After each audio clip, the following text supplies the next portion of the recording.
Avez-vous déjà franchi une porte et senti que chaque battement de cœur dans la pièce pesait comme un tambour annonçant votre destin? Ce jour-là, en poussant la porte de cette pièce au mur gris et à l'éclairage blafard, j'ai senti la tension se poser sur mes épaules comme un manteau trop lourd. Mon pouls résonnait dans mes tempes, et chaque pas semblait réveiller un silence étouffant, brisé seulement par le tic-tac obstiné d'une vieille horloge murale et le bourdonnement stérile des néons au plafond. Je tenais fermement la main de mon fils Louis, 10 ans, courageux, les yeux noisettes remplis d'une curiosité douce, mais inquiet, comme un miroir de mes propres peurs bien dissimulées. Je lui ai offert un sourire fragile, un de ceux qui vacillent au moindre souffle, juste assez fort pour le protéger du froid regard des autres. « Eh bien, Camille, tu as donc eu le culot de revenir ?» lança une voix moqueuse venue de la table. C'était ma sœur aînée, Elisabeth. Toujours impeccable, les cheveux au burn parfaitement coiffés et le rouge à lèvres écarlates comme un souvenir d'un monde plus élégant que sincère. Sa voix, douce mais coupante, portait la grâce d'un poignard de velours, une arme aiguisée par les années de rancune et de non-dit. Je ne répondis pas. Les murmures, les ricanements étouffés, les regards glacials. Tout cela, je l'avais anticipé. Je pris place au bout d'une longue table recouverte d'un linge blanc impeccable, le plus loin possible de ce cercle de juges silencieux. En face de moi, installé comme un patriarche sur son trône, se trouvait mon oncle Bernard. Son sourire sec et son regard vide d'émotion évoquaient la dernière note d'un requiem. Il déclara avec son ironie coutumière. « J'avais espéré que tu aurais la décence de rester loin. Ou au moins d'être venu dire adieu en murmurant tes regrets. » Ces mots glissèrent en moi comme une lame froide. Pour eux, j'étais une ombre, un souvenir embarrassant. Même les murs semblaient vouloir m'effacer. Louis, petit et fragile, jouait nerveusement avec le bord de sa chemise, ses doigts crispés trahissant sa tension. Je lui glissai un regard tendre. Il cherchait, dans ce monde d'adultes figés, un îlot de sécurité. Autour de nous, ces visages jadis familiers, ceux qui m'avaient appelée fille, sœur, nièce, semblaient aujourd'hui aussi étrangers que des passants croisés dans un rêve oublié. La pièce avait des allures de musée froid, transformée en arène pour querelles anciennes. Tout était à sa place, trop bien rangé, comme si le passé avait été empaqueté pour ne plus jamais déranger. Au mur, des photos fanées racontaient une histoire, mais pas la mienne. J'avais été découpée, gommée des souvenirs comme une erreur que personne ne voulait admettre. Elisabeth, toujours prompte à rejouer les scènes du passé à son avantage, ne tarda pas à réciter le vieux refrain que toute la famille semblait connaître par cœur. Camille est partie du jour au lendemain, abandonnant son père malade, fuyant ses responsabilités. Elle n'a pas eu la décence de rester quand il avait besoin d'elle. Mais personne ne parlait de ce que j'avais vécu, de la douleur sourde après l'accouchement, de l'angoisse étouffante dans cette maison devenue un tombeau de reproches, ni de cette nuit-là, où j'avais pris mon fils dans les bras et fui, le cœur brisé, sans me retourner. Je jetai un coup d'œil autour de moi, cherchant désespérément une trace des jours heureux. Je me revoyais, petite fille, assise sur le vieux banc du jardin avec mon père, Étienne Morel. Il m'avait appris à démêler une ligne de pêche comme on apprend à lire les nœuds de la vie, avec patience.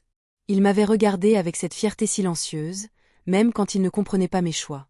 Mais aujourd'hui, plus aucune photo ne témoignait de ces moments. J'avais été effacée, comme si j'avais été une intruse dans ma propre histoire. Mon oncle Bernard se pencha légèrement vers moi, son ton mielleux dissimulant à peine son mépris. « Tu sais, Camille, ton père ne t'a jamais pardonné. Crois-tu vraiment qu'un mot d'excuse ou une larme suffirait à réparer ce que tu as brisé ?» Je ne répondis pas. J'avais appris, au fil des années, que le silence pouvait être une force. Je n'étais pas venue implorer une place dans ce décor figé. J'étais venue pour Louis. Parce que, même si cette famille refusait de me voir, mon fils avait le droit de connaître la vérité. Et dans ses yeux, je lisais ce droit. Celui d'un enfant qui n'avait rien demandé, mais qui méritait plus que le poids d'un héritage familial rongé par les rancunes. Il y eut un instant suspendu, comme si le monde retenait son souffle. L'ironie dans la voix de mon oncle s'évapora à l'instant précis où maître Delaunay entra dans la pièce. L'avocat de mon père, un homme discret, à la posture impeccable, avançait d'un pas mesuré, sa mallette en cuir battant doucement contre sa jambe. Il salua brièvement chacun d'entre nous, mais lorsqu'il croisa mon regard, il s'arrêta un battement de cœur de trop. Ce silence-là, je le reconnus, celui de quelqu'un qui sait, mais n'ose encore tout dire. Autour de moi, les regards se durcirent, convaincus que je venais supplier, quémander un fragment d'approbation ou d'héritage. Mais la vérité était ailleurs. Je n'étais pas venue pour moi. J'étais venue parce que la veille, Louis m'avait murmuré avec la sincérité d'un enfant. « Maman, si papy pensait encore à toi, tu dois savoir ce qu'il a vraiment voulu dire. » Ces mots avaient rallumé en moi une force que je croyais éteinte. J'étais là pour savoir. Pour comprendre. Pour lui transmettre ce qu'on avait tenté de me voler, l'histoire complète. Maître Delaunay posa sa mallette sur la table. Il ouvrit les boucles avec une lenteur presque cérémonielle. Chacun retint son souffle quand il en sortit un dossier épais, les feuilles prêtes à faire tomber le rideau sur une pièce vieille de plusieurs décennies. L'air devint dense, presque palpable, comme si les murs eux-mêmes allaient craquer sous le poids des secrets. Puis sa voix s'éleva, neutre, froide, presque mécanique. Moi, Étienne Morel, saint de corps et d'esprit, rédige ce testament en toute lucidité. Et ainsi commença la lecture. Chaque phrase était un coup de marteau, chaque nom suivi d'un legs précis, comme autant de verdicts. Élisabeth se vit offrir la maison de campagne en Dordogne, un bijou de patrimoine. Bernard, lui, hérita de la barque familiale et du chalet au bord du lac. Mon cousin Théo, toujours obsédé par les objets anciens, reçut une collection entière de montres de poche et d'objets de valeur soigneusement conservés. Et moi? J'attendais, le souffle suspendu, comme si une partie de mon être refusait d'entendre ce que je savais pourtant déjà. À ma fille cadette, Camille Morel, je ne lègue aucune part de mon patrimoine. Le silence, d'un seul coup, fut total. Un froid glacial passa dans la pièce. Élisabeth esquissa un rictus qu'elle tenta de camoufler en tout sautant. Bernard croisa les bras, satisfait. Je lisais dans leurs yeux une confirmation cruelle. Pour eux, j'étais bel et bien effacée du tableau familial. Je sentis la main de Louis se resserrer autour de la mienne. Il ne comprenait pas tout, mais il savait que quelque chose venait de se briser. Je lui soufflai doucement que tout allait bien, même si chaque mot que je prononçais me lacérait le cœur. Mais la pièce n'avait pas encore livré tous ses secrets. J'étais prête à encaisser le silence, accepter cette exclusion une fois encore. Mais ce fut Louis qui, du haut de ses 10 ans, refusa que l'histoire s'arrête là. Il tira doucement sur la manche de Maître Delaunay. « Vous avez oublié quelque chose », dit-il d'une voix posée, mais claire. Tout le monde se tourna vers lui, surpris. Même Élisabeth, si prompte à ignorer les enfants, haussa un sourcil. Bernard, lui, marmonna, quelle comédie encore. Mais Louis n'hésita pas. Il sortit de son sac un petit objet protégé par une enveloppe blanche froissée et scellée avec soin. Grand-père me l'a donné la dernière fois que je l'ai vu. Il m'a dit de le remettre à l'avocat, si les choses devenaient laides. Mon père et Louis, ils s'étaient revus sans que je le sache. Et ce simple geste, cette enveloppe tenue entre les mains de mon fils, avait le poids d'un monde entier. Maître Delaunay, visiblement troublé, s'empara de l'enveloppe avec précaution. Il en sortit une petite clé USB noire et une note pliée, couverte de l'écriture familière de mon père. L'homme de loi, toujours si maîtrisé, montra pour la première fois une véritable émotion dans son regard. Il prit une grande inspiration avant d'annoncer. Il s'agit d'un enregistrement vidéo laissé par Monsieur Morel. Il a expressément demandé que ce message soit visionné en cas de conflit. Et, à mon sens, ce moment est venu. Élisabeth lâcha un rire bref, incrédule. Bernard murmura quelque chose à propos de manipulation. Mais personne ne quitta la pièce. Personne n'osa partir. Le silence redevint total. Maître Delaunay inséra la clé USB dans son ordinateur portable. Le bourdonnement discret de la machine remplit la pièce.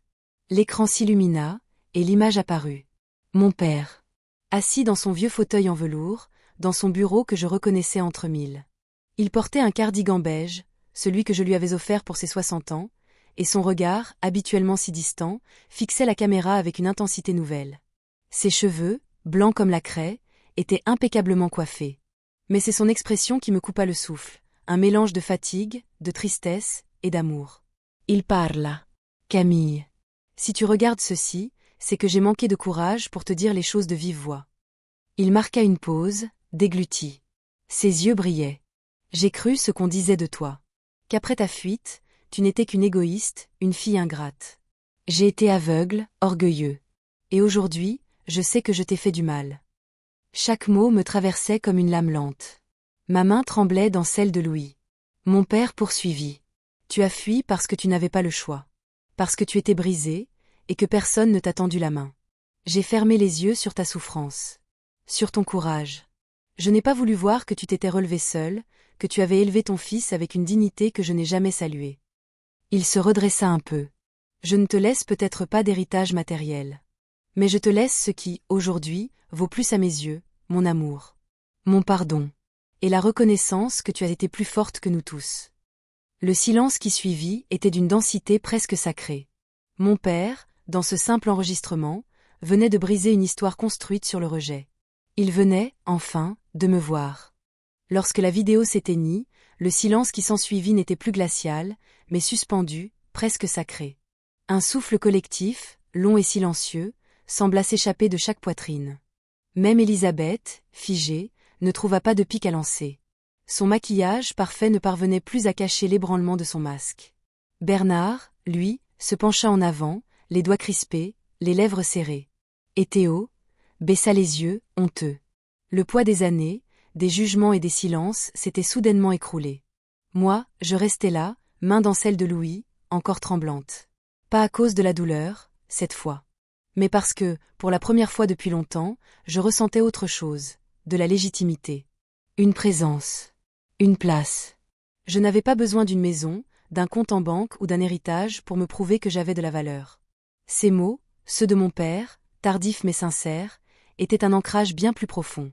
Charles Delaunay, d'une voix redevenue douce, presque paternelle, déclara simplement. Une version modifiée du testament avait été préparée par votre père peu avant sa mort.